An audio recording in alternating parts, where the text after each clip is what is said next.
Yes.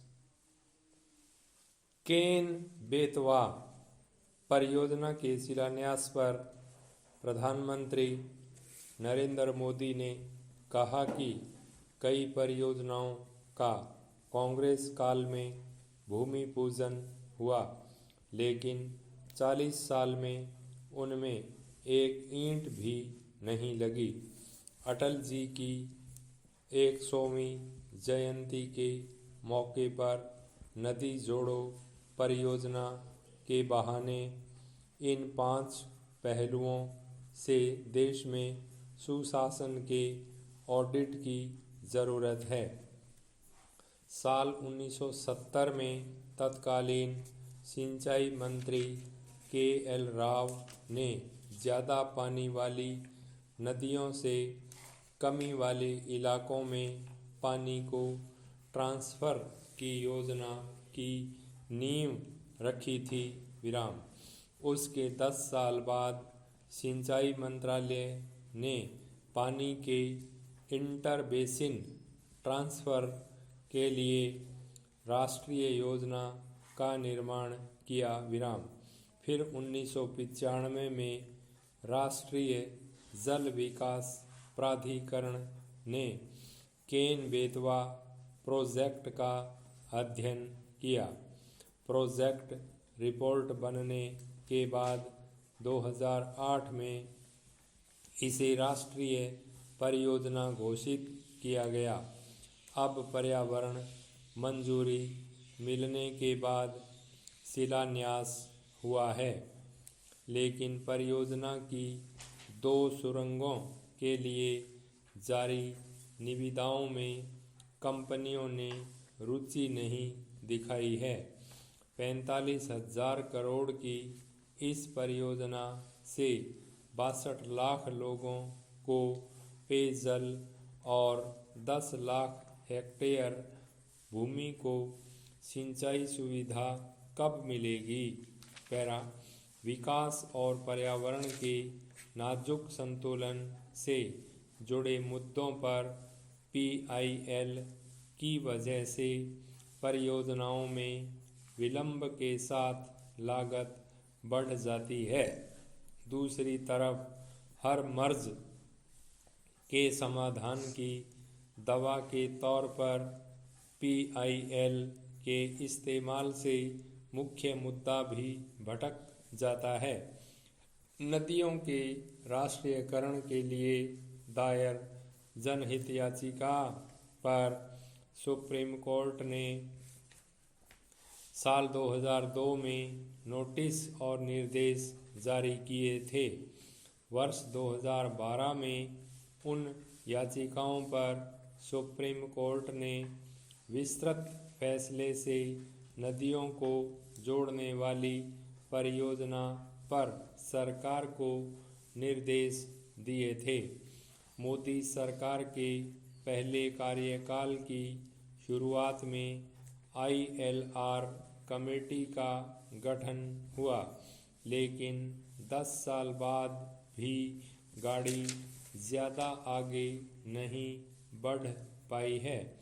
शिक्षा, बिजली और स्वास्थ्य संविधान में समवर्ती सूची में है, जहां केंद्र और राज्य दोनों को अधिकार है, लेकिन नदी की जमीन, पानी, बालू, जल जंतु का विषय राज्यों के अधीन है। साल 1986 में भूजल पर केंद्र सरकार के अधिकार हेतु सुप्रीम कोर्ट ने फैसला दिया था। उसके बाद नदी जोड़ो योजना फैसले में भी सुप्रीम कोर्ट ने नदियों को समवर्ती सूची में लाने की बात कही। संसद की लोक लेखा समिति ने 2014-2015 की 8वीं रिपोर्ट में पानी को समवर्ती सूची में लाने की अनुशंसा की थी। इस बारे में कई प्राइवेट बिल भी संसद में पेश हो चुके हैं। विश्व बैंक की रिपोर्ट के अनुसार जल संकट की वजह से साल 2050 तक भारत की जीडीपी में 6% तक की हानि हो सकती है। 15 लाख करोड़ रुपए के ILR प्रोजेक्ट को मोदी सरकार के पहले कार्यकाल में गेम चेंजर बताया गया था, लेकिन सुप्रीम कोर्ट के फैसले के अनुसार संविधान संशोधन नहीं होने से परियोजनाओं की लागत कई गुना बढ़ रही है। विराम। नेशनल ग्रीन ट्रिब्यूनल के एक आदेश में कहा गया है कि सीवेज के कारण गंगा नदी का पानी पीने और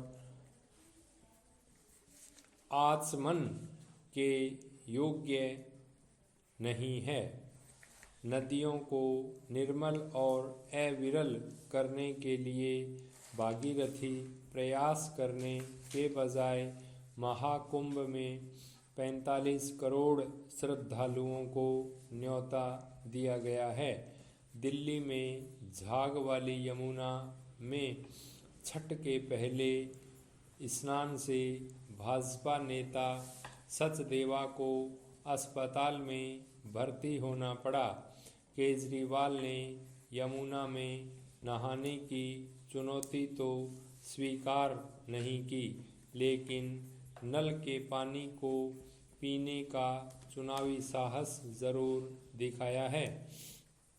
दिल्ली में सूखी और मैली यमुना के बावजूद केजरीवाल पूरी दिल्ली को 24 घंटे साफ पानी देने का खोखला वादा कर रहे हैं। फ्री सप्लाई के नाम पर वोट हासिल करने वाले नेताओं को अब नदी और वायु प्रदूषण की जवाबदेही भी लेनी चाहिए। सुप्रीम कोर्ट NGT और कैग के आदेशों और रिपोर्टों से जाहिर है कि दशकों से चल रहा गंगा सफाई अभियान लाल फीताशाही और भ्रष्टाचार की गिरफ्त में है। हर घर जल और सार्वजनिक शौचालय जैसी योजनाएं पानी की कमी से दम तोड़ रही हैं। 6 ऋतुओं वाले विशिष्ट देश में अब ठंड में वायु प्रदूषण, गर्मी में जल संकट और बारिश में जल भराव की पहचान से करोड़ों लोगों का जीवन संकट में है। खाली खजाने से रेवड़ी बांटने और खोखली योजनाओं के वादों से वोट हासिल करने का प्रयास करने वाले सभी दलों के नेताओं के खिलाफ पुलिस के साथ चुनाव आयोग को भी कार्यवाही करनी चाहिए। इससे सरकारों की जवाबदेही बढ़ने के साथ गवर्नेंस में बेहतरी आएगी। स्टॉप।